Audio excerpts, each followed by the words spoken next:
Yo, what's going on, guys? Today we're going to be taking a look at the new Yu-Gi-Oh! Banlist for OCG. This is actually going to be taking place on April 1st, so let's go ahead and hop right into it and check it out. So the newly forbidden card, as you guys can tell from the title, Imperial Order is banned, Verdant Anaconda is also banned. Those are two huge game-changing cards, but I think we all could agree Imperial Order did need to go. Curious to know how you guys feel about that. Honestly, I was more excited if Master Duel got a new official ban list, because I've been actually playing a lot more than like remote duels and stuff like that.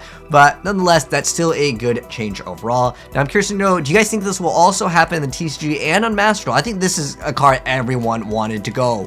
So next up on that, we have newly limited. So we have Water Enchantress of the Temple that went from semi-limited to limited. Right of Arzmir went from semi-limited to limited, and Fusion Destiny was forbidden and now it's limited. Obviously due to this card over here. That probably was a factor in there.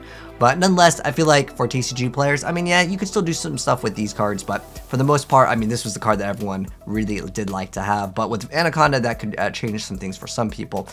Next up, though, these are newly semi-limited over here. So we have the Tri-Brigade Fractal, that's semi-limited, and Pot of Prosperity is also hit. That was a change I did not ever expect to actually see. That is so strange.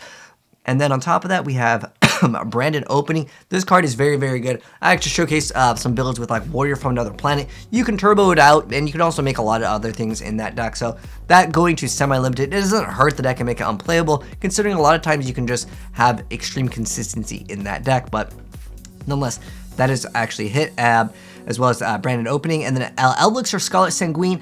I think in terms of like looking at different forms and stuff, especially for Master Duel, everyone complains about the Eldritch archetype, so I definitely get this change, and I'm guessing a lot of these changes will probably be adding to Master Duel as well, considering it's kind of more on an OCG list anyways, right, with Max C. I'm curious to know if they actually hit that as well. But that's it for the cards going from unlimited to semi-limited, which doesn't really change things. I mean, Fractal is probably like the biggest like card that I think a lot of people wanted to be seen hit. Now, interesting enough, they put Harport from limited to semi-limited. Does it do anything now that it's at 2? I mean, you kind of needed to get a lot of the combo started, especially in like the Orcus variant decks. I even remember playing Water. There's like Hero variant too. This card definitely is required for the deck. It going to multiple. Back when you used to have Mermaid, though, you can make it out of anything, but this definitely makes the deck playable. Is it good?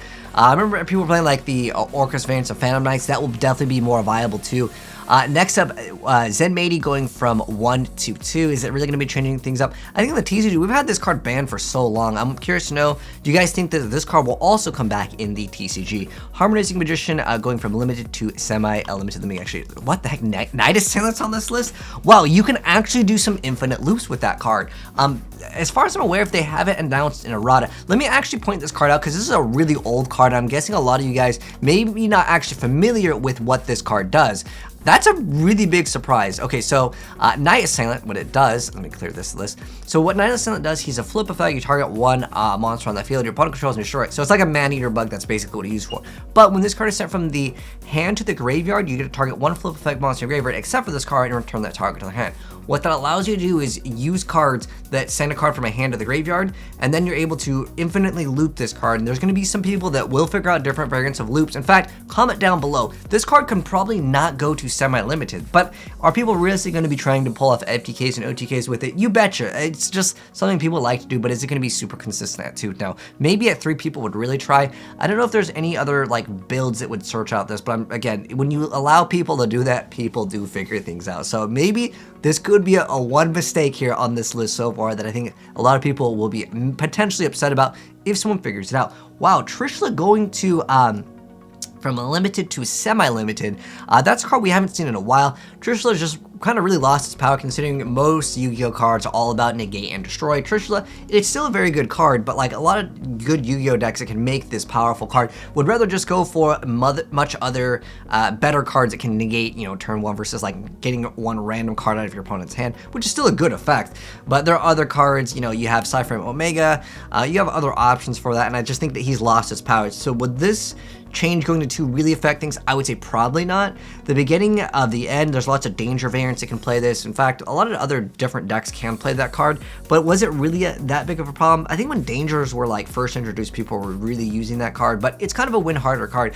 This is so crazy in the game. The fact that Regeki goes from limited to semi-limited really shows you this game in general, like with the game state. I mean, Regeki's at 3 and no one will play it. Heck, Harpy's Feather Duster exists in the game and no one plays it. Like, if you were to tell an old school Yu-Gi-Oh player that Regeki would be at 3, they would never believe you. Heck, we got excited back in the day when Dark Hole came back to 1.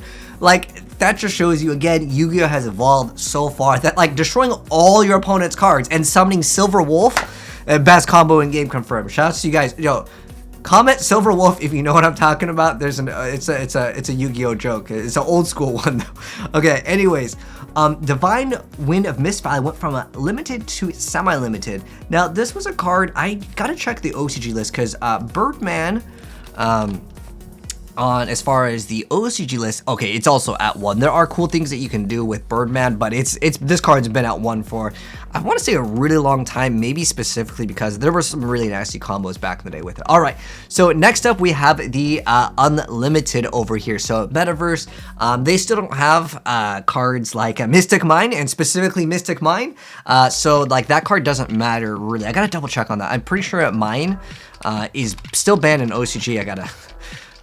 Okay, Mystic Mine in TCG, obviously we're gonna have multiple, and in OCG it's banned. Obviously in the TCG we also have Skill Drain at multiple. What's the OCG at for Skill Drain? Let me like kind of cross-reference this. I've always felt like Skill Drain was such a nasty card at multiple, but I guess in the OCG they just don't really care too much about it. But Hero Lives is pretty big. OCG really loves heroes. They always tend to play heroes, like no matter the circumstance. So pretty much just a huge buff to heroes.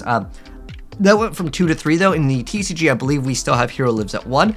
So, and I could see this easily happening in the TCG as well. I mean, it's at 2. I mean, is it that big of a difference? Not really, but I think people will like this change because people just, again, they love heroes. I forgot what it's at in Master Duel.